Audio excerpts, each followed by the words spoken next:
Are all of our stories about wizards, superheroes, and space battles just childish entertainment? Or is it possible that there's a reason that these heroic stories of good versus evil are so attractive? Is it possible that what some call fantasy is actually a glimpse into reality? Epic stories that pull back the curtain and help us understand how God's world really is.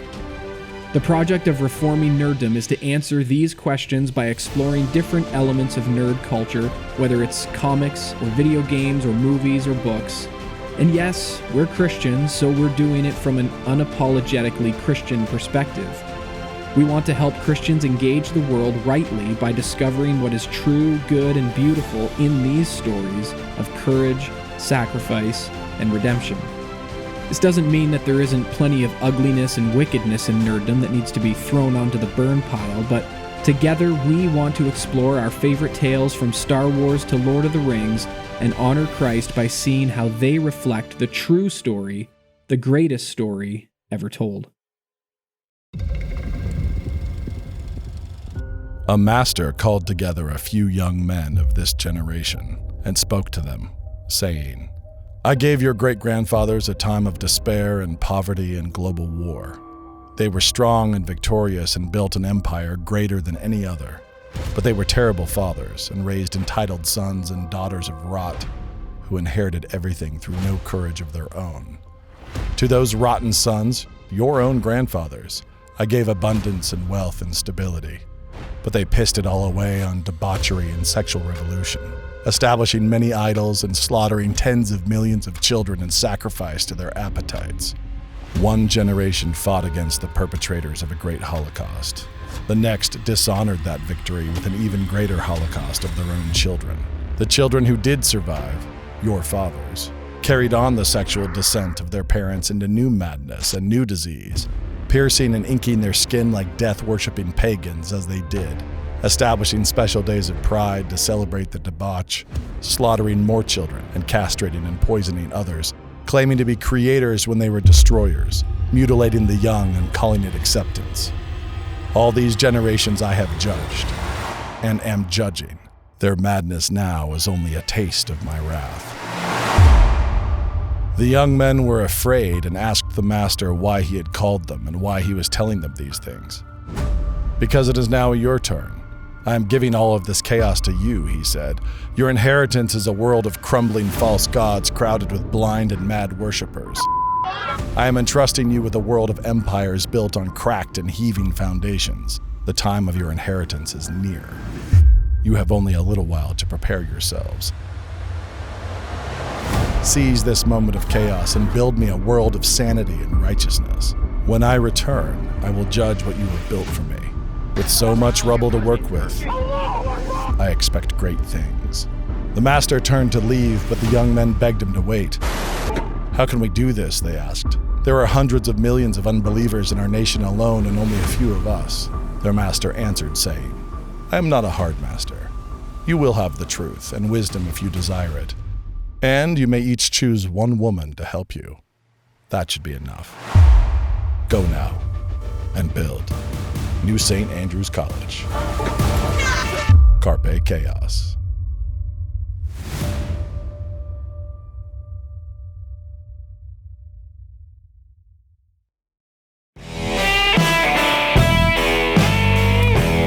Welcome to Cross Politics on the Fight Laugh Feast. Now we're with Pastor Toby Chuck Knox, the water boy, and it's good to have Anti-Semitism is bad. It's bad. It's bad. Real bad. Pastor Wilson in the studio with Don't us. be anti-Semite.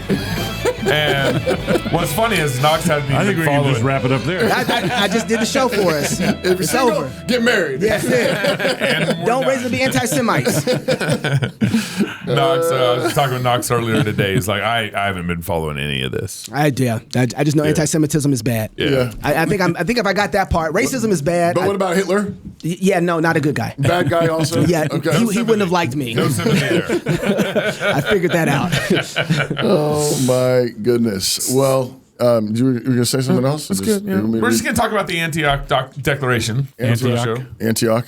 Do what? What? Oh, no. Antioch Declaration. Yeah, right. Yep. Is your website user-friendly, fast, and cohesive? Does your brand clearly communicate who you are and what you have to offer? Whether you're just getting your business started or you've been around the block, Mad Bear Creative can help with all your design needs. From brand identity and web design to SEO and marketing materials, as a husband and wife team, Julio and Rosalind are excited to partner with other small but mighty business owners to capture attention, drive engagement, and unlock growth for your business. Visit Mad Bear to sign up for a free consultation. It's madbear.io, madbear.io to sign up for a free consultation and discover how Mad Bear can help you build your legacy. That's my brother-in-law and sister-in-law. And he's been trying to get his legal immigration from Mexico for, 2 years now? Well, that's stupid. And, it's unbelievable. He should just come over through everybody and else. he'd probably get like $400,000 and all that. So he's been trying to do it legally for 2 years. Trump's going to come into office. It's probably going to happen like in 10 days after Trump's in office. That would be kind of cool. Yeah. Did it sound like I was talking in a tin can for a second? Yeah. Did you kind of? I heard nothing. Okay. Knox fixed it. We're really grateful to have Pastor Douglas James Wilson. Well, they got the full name out. It's like Dr. Grauke. We had Dr. Grauke's funeral today, and apparently Dr. Grauke would call you Douglas. That was his. Yeah, Douglas. That's so funny. Yeah. But this is Douglas James Wilson. It's Okay. like your mom used to call you, probably. When I was in trouble. Yeah. Douglas James! And I'm here with a tie, so you have to listen to what I have to say. Yeah. And a sweater vest. I noticed you dressed like me And a today. sweater vest. I didn't even. That's funny. It says here that he is a conservative, reformed, and evangelical theologian and pastor at Christ Church in Moscow, Idaho, faculty member at New St. Andrews College and board member, and author and speaker. Who knew? This is the first time I think we've ever read a bio for Pastor Wilson. I think it is. Yeah. It's because Doug's like, I'm that? It's because you're in trouble. Wilson is known for his writing on classical Christian education. He founded the ACCS and Logos School. He's also known for Reformed theology. Well, how about that? As well as Is this AI? Is this an AI it's bio? really great. He's also known for his general cultural commentary. How about that? Look at that. General. Vague in general. Anyways, as always, thank you very much for Yeah, good to be here. being here with us. Why do you keep coming back? I don't know. Thank you. I just want to say don't thank know. you. So there's This is your fault. I beseech the Lord 3 times. He has not taken this thorn out your side. his grace is sufficient even for cross politic. So there's been some things again, and there's always things. But recently, in particular, there's been a couple of things. I don't know. They're kind of related, but not the same thing. Right. So initially, there was sort of this I don't know what we want to call it, but sort of this explosion thing related to our friend Joel Webbin and a member of his congregation and a pastor in Germany named Tobias. Who I'm also friends with. So I'm on Joel Webbin's board, and I'm friends with Tobias. And I think we've had Tobias on the show before. Yes. Way back in the day, like in the aftermath of COVID, I think, Yes. Yeah. Yes. right? Anyways, so there was a thing there, a collision and sort of a thing. And then just a few days ago, the Antioch Declaration was published, which happens to include among some of the authors a few of the same people that have been involved in that conversation, though the Antioch Declaration is not speaking directly to that pastoral snarl. Could you help just frame those issues for us as we mostly want to talk about the declaration, but I think helping kind of distinguish those things. Just a couple of minutes on the pastoral collision, which is what it was. The member of Pastor Joel's church used to be a member of Pastor Tobias's church in Germany. Yeah. And what happened was Pastor Tobias was concerned about the direction that this parishioner's thoughts had taken, particularly on things relating to the Jews and World War II and so forth. Yeah. And they had a meeting, Pastor Joel and Pastor Tobias, and a couple of this parishioner's friends and another elder of Pastor Tobias had a Zoom call meeting to discuss it. And I'm not going to get into that whole tangle has not yet played out. So I'm not going to get into the details of that. I'm going to let Pastor Joel and Pastor Tobias handle that. But I'm just going to address the structure of what happened. Okay. The structure of what happened is they had this meeting, and that meeting was conducted on Zoom and was recorded without Pastor Tobias's knowledge. Okay. And so then Pastor Joel did a podcast with someone talking about what happens when one of your members shares a Holocaust meme, and he said a number of things about Pastor Tobias.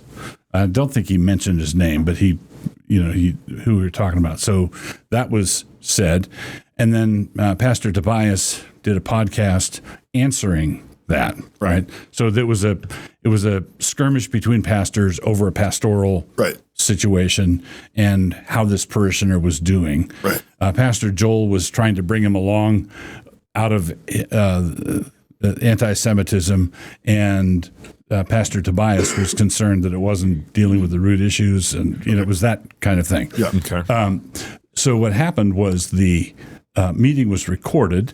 Pastor Tobias did a podcast that was hosted by Eschatology Matters. Right. And then and that was a controversial thing. It blew up. And then a couple days later, Pastor Joel let Eschatology Matters let them know that he had recorded the initial meeting that Pastor Tobias was talking about in his podcast. Yeah. And said that there are discrepancies here. Gave the initial secret recording to Eschatology Matters. They listened to it, took down Pastor Tobias's podcast because of it. Mm-hmm. But Pastor Joel did not allow Pastor Tobias to hear the recording. He banned, Pastor Tobias was willing to own any misstatements or corrections he needed to make, but he needed to listen to the recording, which I think was a few months old, in order to own it, in order to own it or not own it correctly. Yeah. And then the controversy erupted. The video, the secret recording was shared with others, Anons and other people who started to pummel Pastor Tobias over what he had said, and Pastor Tobias didn't have the recording or the means to answer that. Would you like some Belvini? Please. It's really good. Yeah. I'm going to need some. So what it boils down to is the whole controversy got off to a very messy start. Right. And the issue is not the issue is not that Pastor Tobias, if the meeting hadn't been recorded, he could get away with slandering somebody. Right. The issue is, is it really copacetic to record someone and then to share that with others and have a public controversy where the person you recorded is the one person who's not allowed to listen to it? Yeah. And in order to own what he needs to own, or correct what he needs to correct, or explain what he needs to explain. So that's why the whole thing got off to a messy start. It's like it was a messier start even before then. Well, right? it's been coming to a boil. Okay, but that was sort of the kickoff of this whole thing. Well, and it going public. That's what I mean. I think when it went public, it went public. Yeah. So and that hasn't yet played out because I believe Pastor Tobias still needs to answer the accusations, and he's going to. So that we just leave it there on the details. Yeah. But that's the structure of the thing. As I've seen online chatter dumping on Pastor Tobias as though he's the cause of this conflict ongoing, it's plenty of mess to go around. Pastor Tobias was doing a pastoral thing, and it's the setup is. Did Pastor Joel talk differently, knowing that he was being recorded, and Pastor Tobias not knowing he's being recorded? Does that make a difference in this? And yes, should the person accused have access to the evidence against him? Right. Do you have a question, Chocolate Knox? Why should I care? Because it blew up, and the pieces are falling out of the sky all around you. Yes, I noticed that. I got an umbrella. so that I wouldn't have to get hit by he any still of the don't care. pieces. So he's I'm joking, but I'm kind of, because part of it, That's the thing is like, so, I mean, apparently, I mean, there's people, I mean, many people in my feed keep piling on. Right. And I would say the vast are majority. they real people? But, well, yeah, some of them. Okay. Because anybody who doesn't have a picture, I don't trust. Yeah, no. I mean, some of these are friends of mine, or people that have been in the studio. You need new friends. Well, no, they're your friends too. I haven't been in your. Go ahead. You didn't know. Go ahead. But no, some of them are decent people and good guys, and some of them are anons, and some of them are unhinged. But a lot of people are sort of piling in, and saying, where are the apologies? Right. Where are the apologies? Where are the apologies? Oh, we have a mob now. And yeah. and Okay. that was it's been one of the big. But I wouldn't say some of those people are a mob either. They're just Right, but I guess, and so let's distinguish. Yeah. There's a mob, Yeah. but I think there are good guys, reasonable guys. On both sides. Who are, oh no! Oh no! that's Sorry. funny. That's funny. But thanks, Knox. Yeah. but I'll shut up now. But my But my point is that I think there's a pressure though being applied to have an opinion, Okay. Yes. and for the most part, what I'm seeing is the pressure is primarily on. We have been told. I mean, I know at least one of the particular things that was the accusation coming against Pastor Tobias is that he said I never asked for church discipline. I never asked for church discline. Something along those And lines. then a recording comes and out apparently saying- the recording says that he did. Yeah. But so where's the apology? Where's the apology for lying, slandering, so on? And this was a hit job on Pastor Joel. Right. And since you've been semi-involved, James White's been somewhat semi-involved, maybe others, Jeff Durbin, I don't know who else has been involved, Joe Boot. It's like then this statement comes out, Antioch Declaration, and a whole bunch of people are saying, look, there might be something reasonable about that declaration, but I'm not listening until I get an apology. Right. Oh. So I would say. So that's why you should care. Got it. So Okay. I would say this: the people online who are demanding an apology for a tangled mess that they are thousands of miles away from. Right. And if I were counseling these people in my office on a weekly basis, I could see disentangling it and then saying after a couple of months, I think you need to apologize for here. this. Yeah, uh-huh. This is a gnarly thing. So for just we want it now. we want it now. We want to fix everything like we get it at a convenience store. Yes. We we want our coffee hot and we want it now. But this is the thing. Pastor Tobias in his podcast said we weren't pressing for church discipline. We weren't driving for church discipline. Yeah. And in the secret recording, it sure sounds like he's Asking for church discipline. Yeah. But Pastor Tobias's position is I was not asking for church discipline for sharing a meme. Okay. Oh, okay. In other words, the charge this parishioner shared a Holocaust meme, and You're saying I'm not saying you discipline somebody over a meme. and basically the charge is you wanted to discipline this man and his wife over a Holocaust meme. Pastor Tobias would say, I was not wanting to discipline him for a meme. Discipline is on the table for the whole Right. Just for how he's doing. the whole pattern of Jew hate, and yes, discipline could be at the end of the road, right? Yeah. And so I have no problem with church discipline being brought up in situations like this. I believe that some of our CREC churches will have to conduct church discipline over issues like this. So the issue is not church discipline. The issue is the apparent discrepancy between him looking like he was calling for church discipline and then denying he was calling for church discipline.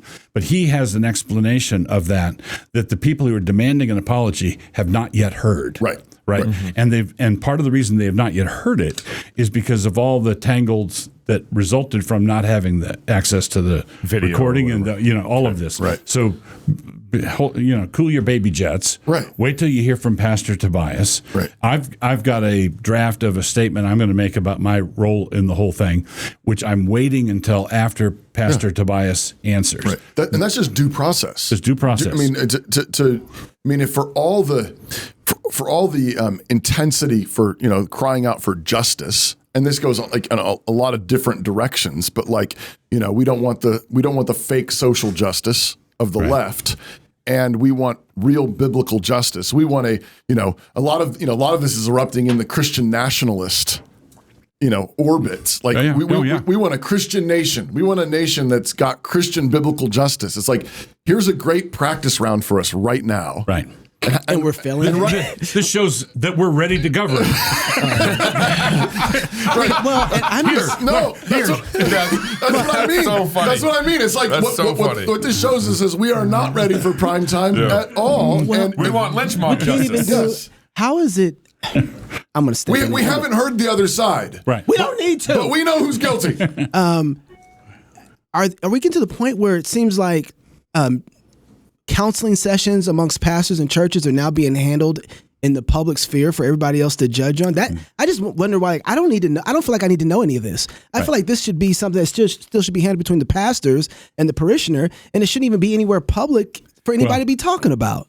Yes, if it was a matter of, if let's say one person said to your wife is ugly or something, and there's a skirmish, that should absolutely be handled in counseling in the office. There's going to be some public. And maybe a couple punches. I was going to say there's going to be a public sign of I didn't like what you said. But this is the grist for the mill. The issue that this is revolving around is a hot button issue. A number of red-pilled young men, particularly, are listening to Stone Choir, and they're buying into the whole thing. Some of them are saying, oh, there's some good points there. Yeah. Some of them are saying, I just like being a little bit transgressive and messing with my boomer grandparents' hair. Yeah.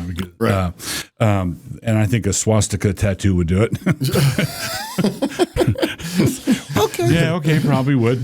And then other people are doing what I call the Revoice for Nazis thing, where they say, yeah, these young men are hurting.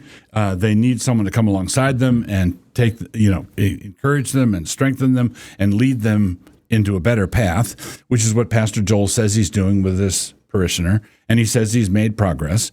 And then there are people who are saying, look, this is a gangrenous thing. This is the kind of thing that is going to really be toxic in the body. Yeah. And then once this pastoral thing blew up, it was like lancing a boil. Yeah. Because all this other stuff came out in virtually every comment thread. Right. Yeah. And there are people who say, golly, look at that. And then there are other people who say, what are you talking about? Right. I don't see anything. I don't. So if you have someone could tweet a cartoon with someone of my persuasion, maybe it's me, licking an Israeli boot while being peed on the head, the whoever the Jew is peeing on your head. Right. Now, is that conducive to sensible discourse? Right.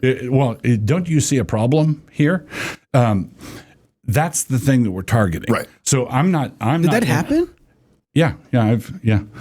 Huh. So, oh boy. So I'm not saying I'm not interested at all in having someone. I'm not sure about Churchill. I think Churchill was not as great a guy as everybody talks like. Yeah. I'm not going to call him a Nazi. I'm not interested in calling anybody a Nazi. Right. Yeah. I'm only calling people Nazis who call themselves Nazis. That seems reasonable. So if they call themselves Nazis, which is what Corey Mahler does, is what Stone Choir does, if they call themselves Nazis and they're persuading certain people, and they have persuaded some, can I call the self-identified Nazis without committing a hate crime against the person who happens to agree with them about Churchill on one or two things? Right. Yeah, they're distinct issues, of course. Somehow you're getting lumped into both of those. Oh, yeah, He's a boomer and a Nazi. We're not going to make it. We ain't going to make it. So it's in this context then that this statement, this declaration is published, and it is, again, there's an overlapping concern, but it's not the same thing at all. No. Even though some people are trying to conflate them. I mean, they're not conflated. They're not the same issue. There are people in my comments that said, if I don't agree with this, if I don't sign this, am I getting excommunicated too? Yeah. No. And of course, I had that. Who's getting excommunicated? I'm so lost. But that's well. This goes back to the because the conversation. It's the conversation. So they're conflating those things, and they're saying, and so Pastor Tobias was one of the guys that was one of the collaborators who's involved in writing this. Okay. And so they see his name and they say, oh, so he's coming after all of us now. or whatever is the accusation. And if I don't sign on to this, if I don't agree with it all, then I'm going to, I'm getting church discipline too. And this is a tool for that. And the answer is no. Right. No, this is not that at all. I hadn't signed it yet. So am I going to get communion Sunday? I didn't know. Probably need to read it first. And I think and also maybe when 6 pastors get together and say, hey, this is a declaration of things that we think are important.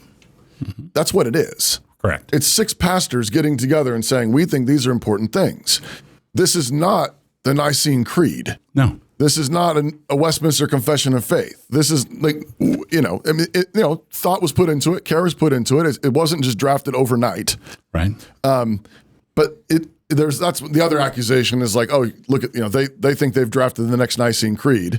Mm-hmm. And no, this is, 6 pastors who think these are important things. Please consider this. Right. And if you agree generally with what we're saying, feel free to sign on with us and encourage the conversation. Right. I mean, this is like the social justice thing that John MacArthur put out a couple years ago. And what was funny about that was like all these people signed it, and regarding this declaration, a bunch of people responded and said, I disagree with certain things here.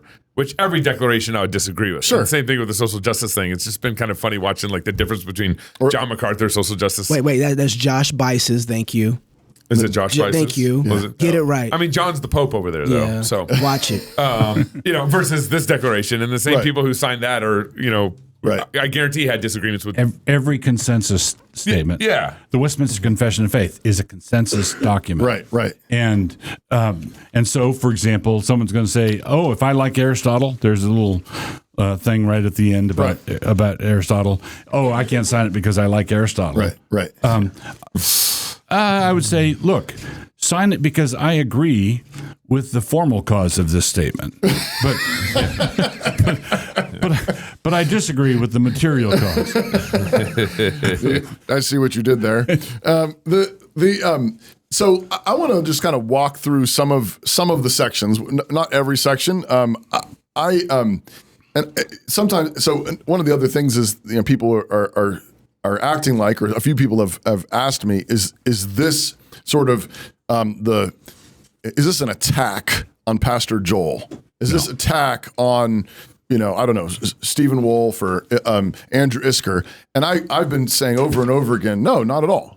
No, and in fact, why would they even assume that? I guess because of the dialogue. Because of the controversy. It's the context is shaped around that. That's right. And I got it. And so, I honestly, I read this and I thought, oh, this is. I didn't have any part in the composition. I got access to it right around the same time everybody else did. Yeah. And read it and said, oh, great, boilerplate. Orthodoxy, which is why when I signed it, and then after I signed it, I didn't actually do that. I typed my name. Mm-hmm. I sent it to Brian Sauvé, and I sent it to Joel, and I said, I know you've probably already seen this, or you're going to see it shortly, but I think it'd be great if you guys could sign on to this. Mm-hmm. And I read it, and I had no. I didn't think this was an attack on them. Right. I wasn't thinking that at all. And that wasn't me being in any way disingenuous, like somehow like in a backhanded way, like I know you can't sign this, but wish you could. Mm-hmm. No, I honestly, literally I thought it would be great. It would be really great. We may have shades of difference of emphasis or whatever, but I really think this is generally boilerplate Christianity that within which, like Guardrails, we could talk about a lot of things, like have we gotten World War II exactly right? Are there things that we need to talk about? How do we talk about a love of family and nation? And that's what the statement on social justice in the gospel was trying to do for Christians. So anyway, but this is not an attack, though it's talking about things, but it's trying to set up some guardrails, correct? Set up guardrails and clear lines so that we can figure out where everybody is. Right. Okay. Right. Because there are people who are bad actors and they're acting badly. Right. And this is not assuming that anybody in particular is a bad actor. This is a statement of what we believe to be true and important. Right. And in addition to what you just said, the way this came together is, I'm guessing I did an initial draft of it, but the initial draft, or the first 2 drafts I did, are probably a half or a little over half of the final. Okay. And so I didn't do all the stuff, but I did the initial thing to be worked on. And true to form, the Baptists get a hold of it and they expand on it and make it longer. Well, I think One fight at a time, Gabe. One fight at a time. if you're single, get married. Get stuck on one thing. So I know for a fact, as the initial drafter of this, that there are a number of paragraphs here. As we've been, we published Stephen Wolf's book at Canon Press. Right. I wrote a book on defending Christian nationalism. I'm part of the whole Christian nationalism movement, and we've had discussions and leaning this way and leaning that way and debates and that sort of thing. I know for a fact they're taking the radical guys, or the more radical guys, who are attacking us for this. There are a number of things that I embedded in here that I knew they would like. Yeah. Right. So I knew that they would agree with it. Right. Yeah. I knew that this was an area where we had commonality. Right. Common ground. But the reaction has been word salad. This is terrible. This is about unclear, ambiguous. And instead of what ought to have happened, if everybody was being calm, is they'd say, if someone would say, "I'm sorry, I can't sign this because I like Aristotle, and I had a problem with the 3rd paragraph from the bottom, right? But there's a lot of stuff in here that's really good, right? Okay, sure, no controversy, right? Discussion, there's discussion, no controversy. But if everybody says every man to his tent, O Israel, then that tells you that there was something simmering under the surface the whole time. Right. And this is, in many respects, an unnecessary fight, which illustrates, ironically, 100%. That it's a necessary fight. Because the issue is not really the issue. The issue is not the issue. So the issue. We're wrangling. The ground is over, again, maybe ordered loves, and how does a nation interact with the gospel, and these are the things that are the ground, the material. Right. But you're saying, and in that sense, there's no need for us to fight. Right. And those things should be discussed. Yeah. Canon Press has a project in process, a 5 views book in process on Christ and the nations. Yeah. And we need to discuss, we need to debate, we need to hammer it out. With good faith people. All of that is good. Yeah. Okay. But if you say something and all of a sudden you've got this eruption, which we currently have, I start looking around for what's going on. Right. Yeah. And why have I heard the word boomer more in the last 2 years? With more vitriol. Yes. Wait. So this is a big issue. The generational issue is a big player in this, and this is being dismissed as a BoomerCon document. Yeah. And we're the young, restless, and radical. We're the ones. It's time to take Grandpa's keys. Right. Right. Right. And so we're gonna do it better this time. Right. Well, that's as may be. Sometimes young people, like David says, I know more than all my teachers. I know more than the ancients because I love your law. So there are times and places where the young buck does know better than his teachers. Right. There are also times when Rehoboam's young advisors lose him the kingdom. Right. Right, because he wouldn't listen to the older advisors. Right. So it's not the antithesis is never between older generation, younger generation. It's between wise and foolish. Right. Who's being wise and who's being foolish. And that cuts through all the generations. Yeah, you've got foolish old men, you've got wise old men. Yeah. You've got foolish young men, you've got wise young men. Right. And that's where the antithesis ought to lie. Yeah. And so if I know for a fact that if I could check which paragraphs to excerpt from this, and if we put someone else's name on it, right. and then circulate, hey guys, I'm thinking of saying this. Right. I know that a bunch of guys who are attacking us would say, "Oh, that's good," or "That's good," and that's good. I know you put John MacArthur's name on it, and they're going to sign it. He was thinking like Stephen Wolfe. I know things. I know that there are things here that Stephen Wolfe would agree with. Right. Yeah. I know that there are things here that Andrew Isker would agree with. Right. I know for a fact. Right. And the fact that it went tribal so rapidly indicates that there's another organizing principle that's motivating the tribalism. So I said, that's interesting. What is that?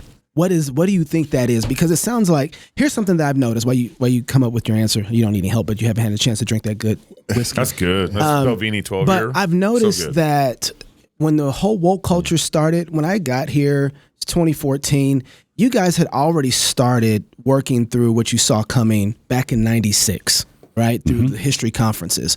And then all of a sudden it blows up and hits the country hardcore in 2012, really, 2014 from then on out. And it looks like we're at a place where everything that's going to happen nationally seems to be happening in one way or another in our little culture of Christendom over here. And then it goes nuclear everywhere else in the world. So what is the thing that's the center point of the real conversation that we're not having? Yeah, I would point to the recent NSA ad, the Carpe Chaos ad, which talks about it really is a generational thing. The men who won World War II were heroic, valiant, courageous, but the ad says, but they were terrible fathers. And they raised an entitled generation, which was my generation. They raised the flower child generation, the boomer generation. The next generation made it worse, right? Your fathers. And now you young men, you've got a mess of a world to address. There are a number of people who are involved in this battle, and I catch flack online for saying this, but I'll say it again. This is a crisis of fatherlessness. Okay, and the issue is not, you had good fathers and you're trying to fill up an ache of your fatherlessness. No, the fatherlessness is objective and real. It was a real problem, and the boomers really did rip off the subsequent generations. Right. That really happened. But the idiocy of this is every generation is you don't have a full generation of orcs. You in the World War II generation, you had men who saw the problems coming and they fought it. And then there were men who were running the show who let it happen. The boomers, there were boomers who were fighting what the boomers were doing. Every step of the way. And if it's myself that says it, we were in that number. We were in that number. You are a boomer. You're part of that category. You have a Joshua and Caleb. In these generations that are unfaithful. You can say it's an unfaithful generation. And there's Joshua and Caleb. And then if a subsequent generation is angry with the 10 spies who turned back, who went into the land, and because they're angry with the 10 spies, they vent their fury on Joshua and Caleb. Because they're the only ones still around. Then I would say, okay, the problem is, I agree. Those 10 let you down. That's why you had to spend 40 years in the wilderness. They let you down, objectively let you down. But you are attacking the wrong people. You're attacking your friends.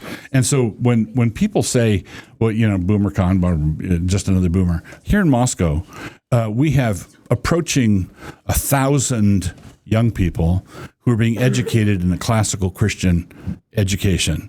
Hundreds at NSA, hundreds at Logos School, Classical Conversations, Jubilee, Logos Online. We have approaching 1,000 young people who are being educated for the future, and none of them are boomers. None of them.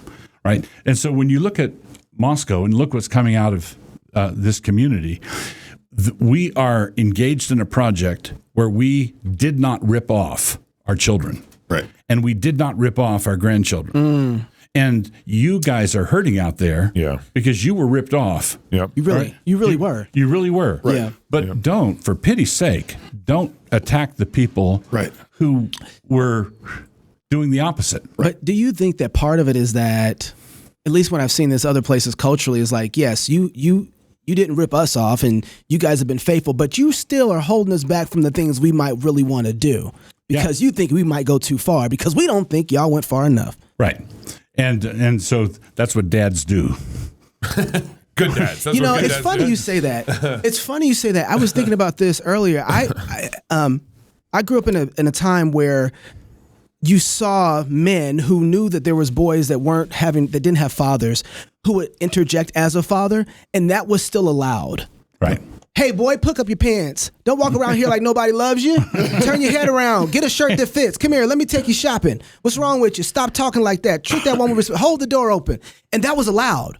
Yes. It was that was okay. 100%. Like, no one thought it was discouraging because they told us how to act right. Right. But and we didn't always like it. We always like, all right, this old guy telling me what to do. Yes, sir. Like it was still something was still there that held together the respect, even with the angst that we had towards that person. And so the come alongside, let's help these guys. They're hurting. Come alongside. Let's encourage them and speak. Yeah, but they don't need moms. They need dads. Yeah. Oh, Right. oh. Yeah. That's right. I'm gonna drink some of this because that hurt. I want to just add in there, Knox, I think too that part of but you mentioned the social justice thing going on. Yep. And I do think there is something of that going on. Is we've had this turn, and I think woke 1.0 is going out, is fading away. There's been a massive term, the Trump election, and all his appointments. Right. It's like, we talked about this on the show a few days ago, but Mike Johnson's flip the other day, is Representative so-and-so a man or a woman? Well, I don't want to talk about that controversy. And 2 hours later walks out to a press. I gotta talk about that controversy. I just want to make it clear: a man is a man, a woman is a woman, and I think he did that because he got an earful. It's Twitter. Because and that's like we've had this a little bit of a course correction. So that woke 1.0 is, I think, gone. The pressure is coming from a completely different direction now. Right. Yeah. But what I don't think people maybe are aware of or watching out for as much is the fact that, so now you got books out that are pointing out that maybe, what's the book called? That white is the new hated class. What's Unprotected Class. Jeremy Carl. Jeremy Carl. But and which a lot of good, helpful stuff in it. Really good book. Yeah, I thought so. And so, but now it's like there's an option here. There's a possibility, which I think some people are latching onto of a new victim class. Mm-hmm. And so, you had a dad, and sure, all these people in Moscow, Idaho, the privileged classes with your classical Christian education and all the dads that I'm cared. privileged?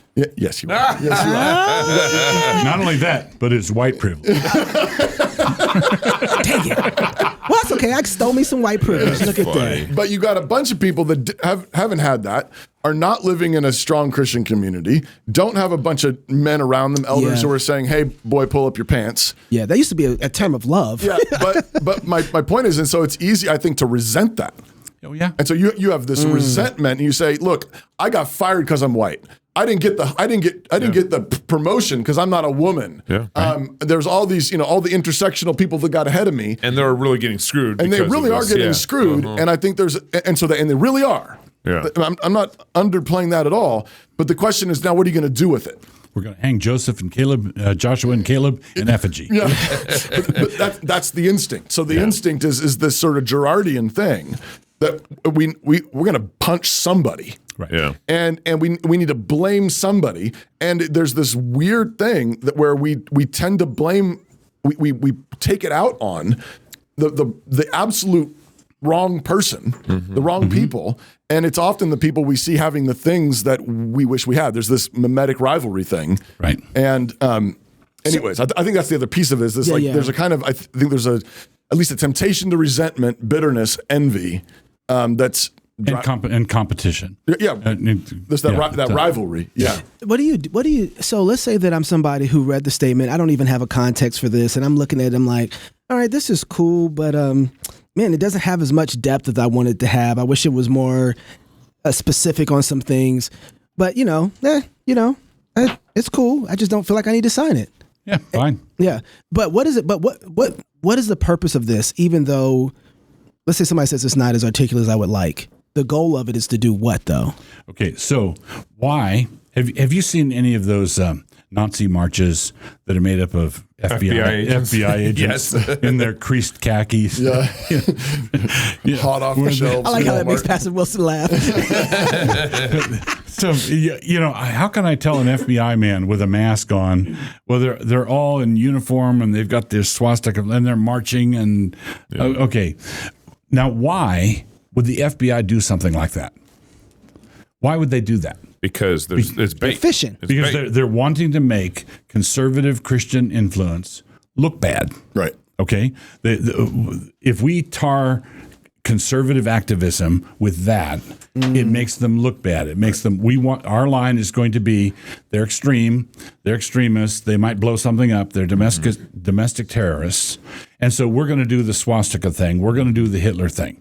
Now, my question is, those FBI men who are doing that are being paid to do that because it serves their purpose. Mm-hmm. Why do we have people on our side who are doing the same thing for free? Mm-hmm.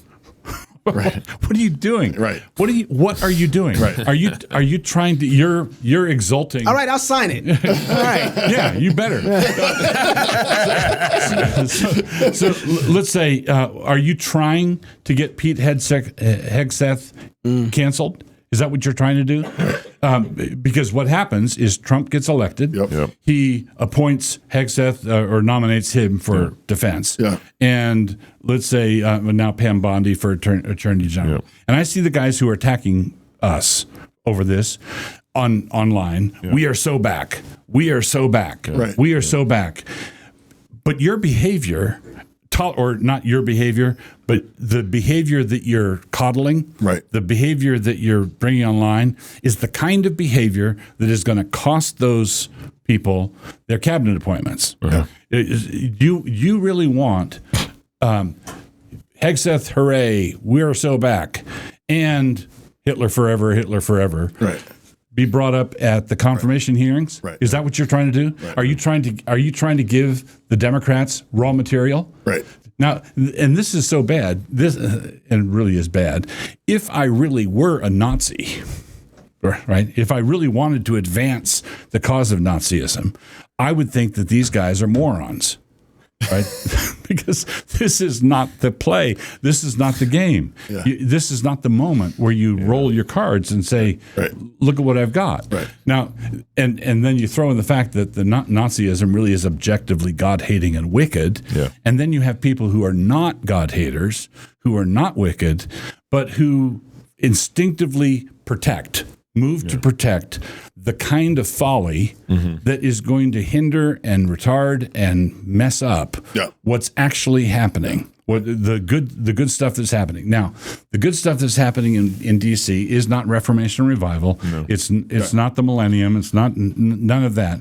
It is a reprieve and a breather for Christians to dedicate ourselves for the next 2 to 4 years to do what has to be done. Right. And this controversy is demonstrating to the world that we say we're ready to step in and rule the West. Right. You couldn't rule a popsicle stand. Obviously, yeah. If the people who are closest to you, the first thing that happens when this victory opens up, the first thing that happens is this moronic controversy. Right. So I'm thinking back in the days, back in the 80s, there was a big battle between pro-lifers over whether we have a constitutional amendment to ban abortion nationally, or whether we try to overturn Roe. Mm-hmm. Right, that was the big divide back in the 80s. And there was a conference. I think it was like a big meeting. I think it was at the White House. Reagan was the president, and all the pro-lifers got in the same room, and a controversy arose between them. Yeah, blam blam blam. Yeah. And Reagan got up and left. And at the door, he said, "When you guys figure it out, let me know." Man. Okay. Now. Man. Wow. Okay. We are in the same spot. We're in the same spot again on this issue, on the life issue. Right. We basically assuming rule takes maturity, which requires judiciousness, which means that you learn to hold your fire. Yeah. You don't demand apologies for a situation that you know precisely 5% of. Right. Yeah. You just don't do that. Yeah, right. And you especially don't do that if it's setting the conservative reformed evangelical world on fire. What are you doing? Right. So I want to go back to something you said a minute ago and just underline it. It is inescapable in this world with the flaming libs that we're dealing with that we will be accused of being Hitlers and Nazis and racists, correct, and misogynists and homophobes. Right. And true that if you're not preaching if you're not getting those accusations, you're probably not preaching the Bible straight up the middle. And especially if you're deathly afraid of getting those accusations. Right. Yes. So that's all true. But we've got to add one more thing, provided that it's always false. Right. So it's necessary for you to be prepared for and ready for and totally cool with the false accusations that you're a Nazi, that you're a white supremacist, that you're a misogynist, that you're, all the things. Absolutely. Be prepared for those accusations if you're following Scripture all the way. Yeah. I'm ready. And you must also be absolutely sure that every one of those accusations are false. Yeah. And as the Apostle Paul would say, I'm out of my mind to talk like this. Right. But I think over the years, I've got a few arrows through my hat. Yeah. Right. Facts. Well, that's the thing. It's just really, really incredible is that in this moment, given all of that the accusation is being thrown at you, me, and others that somehow, James White. Yeah, James White. So that now that like we're somehow like we're coddling the left. We're afraid of the accusation of misogyny. We're afraid of the accusation of being Hitler. What are you talking about? We haven't slowed down in the slightest. The thing we're only insisting on is that it actually be a false accusation. I mean, Doug has a book on the post-war consensus of the Civil War. Yeah. Which war are you talking about? We need to go back to Gettysburg. The thing that's important in all of this is to remember that we are called to be Christians in the first in the first instance. Yeah. And when people accuse us of things, we have to really not care about the accusation at all, because that's the steering wheel that the left has used on the 100%. right. And so the thing that's true about Netter, no enemies to the right. Yeah. The thing that's true about it is that we should never apologize for anything simply because the left demands it. Right. Yes. If the left demands that we apologize for something or crawl, we must not. And that principle holds true actually for anybody. Right. We don't apologize simply because somebody's demanding it. Yeah. Correct. But if I say, and this is an important distinction, I think, if you have a columnist, for a newspaper columnist or an author who can only write this book if he's not writing that book, I could see someone saying, the commies, the leftists, they're the big danger. I'm going to devote my career to tackling that problem. Right. And I'm not going to tackle the problem of the fascists and the alt-right. I'm not going to. Yeah. As far as my practical work is concerned, Right. I have no enemies to the right. I'm against those things, but I don't have time for it. I'm going to devote myself to this. Right. But a pastor is in a different position. Right. If a pastor announces that he has no enemies to the right, he's just telling the devil from which direction to send the wolves. Yeah, Right. That's right. Right. If I say I've just announced to the world, the right flank on this completely unprotected. Completely unprotected. Right. And if you attack me from that direction, devil, I will not fight, because if You're on the right. You're on the right. Yep. See, Pat. That's not holding up in this particular statement at all, though, is it? There seems to be a lot of enemies on the right, according to them. Well, here's the other That's thing. the thing. The accusation is we went left. Yeah. We went left. That's what the accusation is. Right. That's hilarious. We've capitulated to the left and that sort of thing. No, the leftists, the communists, the collectivists, the globalists, all those guys, they are the big danger. The subsidiary danger of the Hitlerites is that it strengthens the hands of the commies. Right. So I don't think there is no conceivable way that Hitlerite, neo-Nazi, fascist thing Marxist would ever take over the United States. That is not a danger. Right. What is a danger is how many millions of people voted for Kamala Harris. Right. How many millions of people? Way too many. Even though she got shellacked, right? It was lots and lots of people voted for Kamala. Whatever. Yeah. So she's within striking distance. Right. Yeah. She's within striking distance. And her hand, or people just like her, or people just like her but smarter, people like that, this sort of nonsense on the right wing, I'm not afraid of the neo-Nazis. The neo-Nazis are not going to do jack. Right. The neo-Nazis are going to strengthen the hands of the commies. Right. And if we think that, the next election's in the bag, we're crazy. We're crazy. Yeah. Right. We're just absolutely crazy. They literally called Hitler. They called Trump Hitler. Right. Like they were identified, and all they need is just 5 more pieces of data to demonstrate that those are his people. And I had seen this election. I've seen the left adjust faster than I've ever seen them adjust at a loss. Mm-hmm. Just saying, "Whoa, how do we lose this when we thought we had it in the bag?" They're adjusting really quick. So I want to ask about at least 2 specific things in the statement. Show thing. I know we're getting short on time, but the first is on the first page, and that has to do with this language and phrasing of post-war consensus. Yes. What paragraph? This is about a little over halfway down. We deny we deny that neo-pagan secularism with its utopian religious motive arose as a consensus after World War II. Rather, it manifests itself as the political outworking of the so-called Enlightenment during the French Revolution, gradually won the hearts and minds of Western nations, being well expressed in the political philosophies dominating Europe prior to the outbreak of the 2 great global conflagrations. And then I want to read just the next paragraph. We affirmed that the aftermath of World War II served as a cultural tipping point for the secular narrative and its myth of religious neutrality, which has functioned as a centerpiece for these lies that has promoted this deception with triumphal hubris throughout all Western institutions, insisting on both an idolatrous religious pluralism and a mandatory globalist cosmopolitanism. So this is where we're addressing this post-war consensus idea. And I saw some people sort of, sarcastically posting things like, just say post-war consensus. And, it's like this, like that which must not be named according to the statement, this declaration or something like that. But this statement is not denying that there is, like Rusty Reno wrote the book, The Return of the Strong Gods, which is at least the book that I'm aware of that most clearly kind of lays out what has been meant by post-war consensus. And I, for one, was persuaded that he's this is a real thing. A real thing. Now, but this statement is trying to situate that post-war consensus in a broader narrative. But why is that important?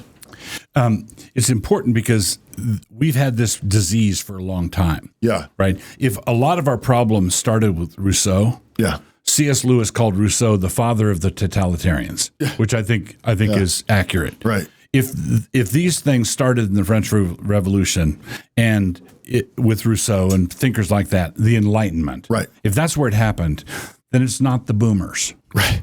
It's not the boomers. They failed. The boomers got played. Yeah. The boomers. But it didn't start with them. They're not a uniquely malevolent people. We didn't start the fire.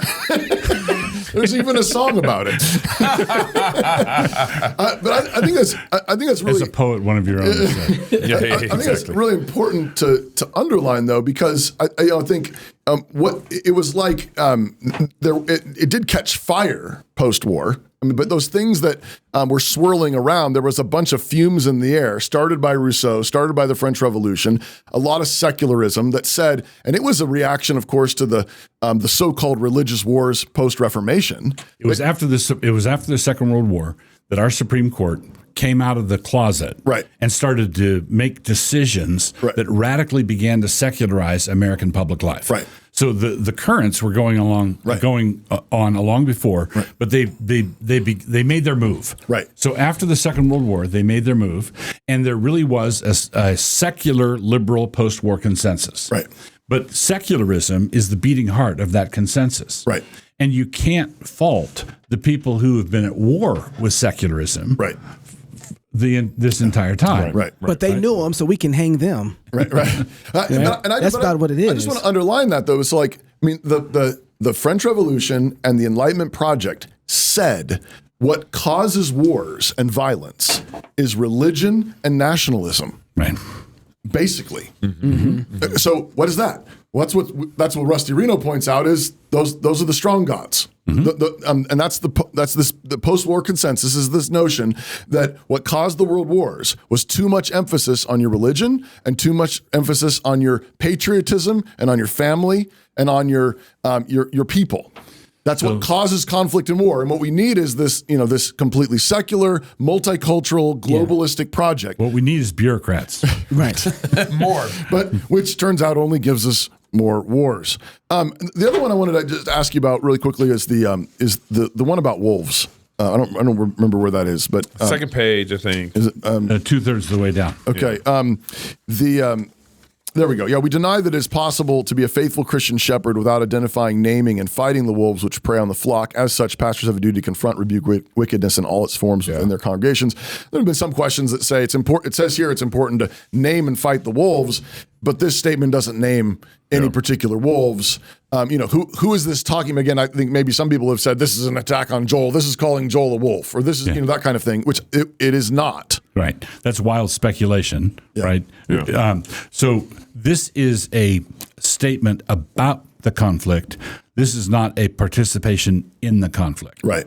So, right. We're saying it's fully appropriate for pastors to name wolves. Right. And the drafters of this document and I myself have named wolves when we're engaging in the fight. Right. And the particulars. This is a defense of fighting. Right. This is not me engaging a particular fight against a particular man. Right. So an example of a wolf would be Corey Muller, excommunicated Lutheran at Stone Choir. Okay. Okay. He is a wolf. He's a bad man. Mm-hmm. He is spreading toxic poison in the body, and a lot of people who in Reformed. But he's saying some good things. Sure. Mussolini made the trains run on time. Right. So did Bill Clinton ever say good things? Right. Yeah. Who signed the Defense of Marriage Act? Right. Right. That's right. So I think we need to stop being children, and it's sort of like that hurt my feelings, Pastor. I don't feel encouraged. So this is the thing: if you have a complicated country with hundreds of millions of people, and bad guys get in power, they're not going to do everything wrong. They're not orcs. Yeah. The good guys are not going to do everything right. Yeah. Right. So you can't. But the fact of the Jew hatred, the fact of the final solution, the Hitler's adoption of Darwin and applying it in radical ways, all of that is toxic and bad and evil and wicked. It's not the case. I've seen some of Hitler's drawings. He was a decent draftsman. Credit where credit is due. But that's like saying, other than that, how was the play, Mrs. Lincoln? Right.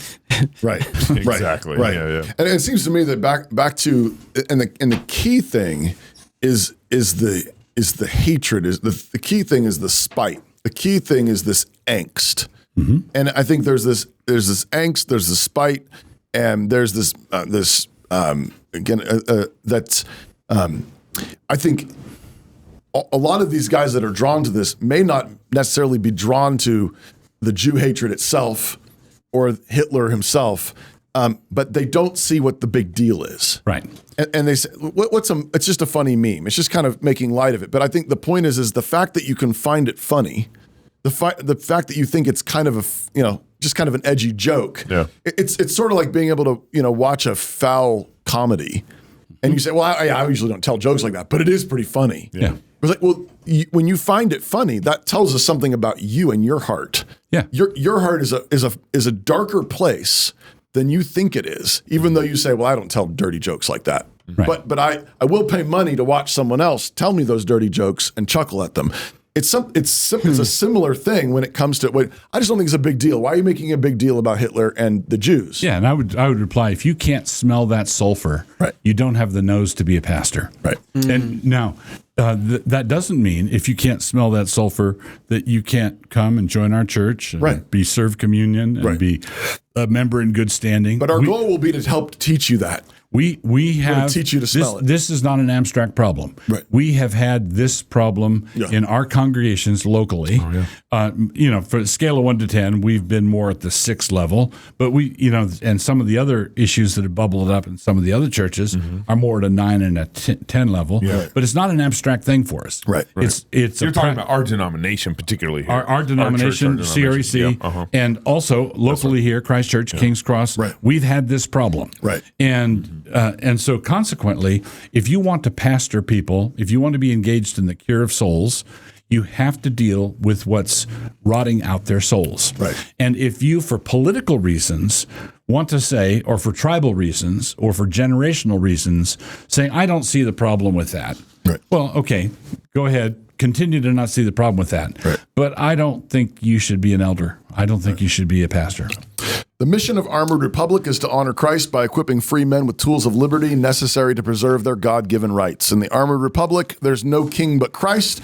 We're free craftsmen. Body armor is a tool of liberty. We create tools of liberty. Free men must remain ever vigilant against tyranny wherever it appears. God has given us the tools of liberty needed to defend the rights he bestowed to us. Armored Republic is honored to offer you those tools. Visit them at ar500armor.com. That's the letters AR, the number 500, 500, armor.com. Where can people sign the statement at, or at least read it and check it out? The AntiochDeclaration.com. AntiochDeclaration.com.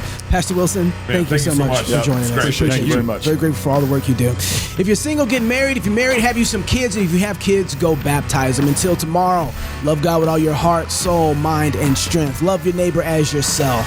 Go fight, laugh, and feast. This is Cross Politics.